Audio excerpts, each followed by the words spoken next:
गीता में श्री कृष्ण ने कर्म योग, भक्ति योग और ज्ञान योग को ही कल्याण का प्रमुख साधन बताया है।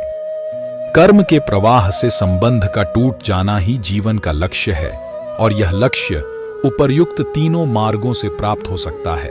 श्री कृष्ण कहते हैं कि केवल डरपोक और कमजोर लोग ही चीजों को भाग्य पर छोड़ते हैं, वहीं जो लोग मजबूत और खुद पर भरोसा करने वाले होते हैं वे कभी भी नियति या भाग्य पर निर्भर नहीं रहते हैं। श्री कृष्ण के कहते हैं कि आप खुश हैं या दुखी, ये दोनों आपके विचारों पर निर्भर है।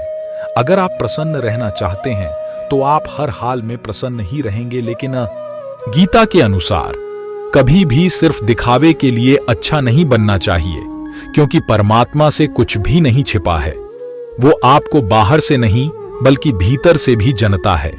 इसलिए कोई भी बदलाव पूरी तरह से स्वयं के लिए होना चाहिए।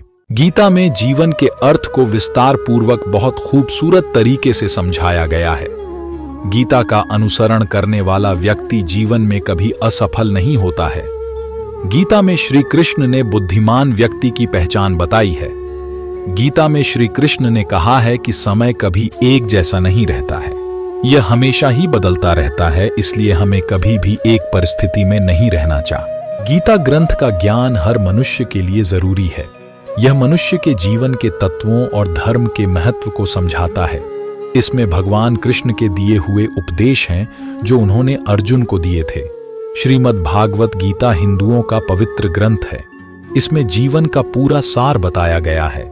गीता में भगवान कृष्ण के उन उपदेशों का वर्णन है जो उन्होंने महाभारत युद्ध के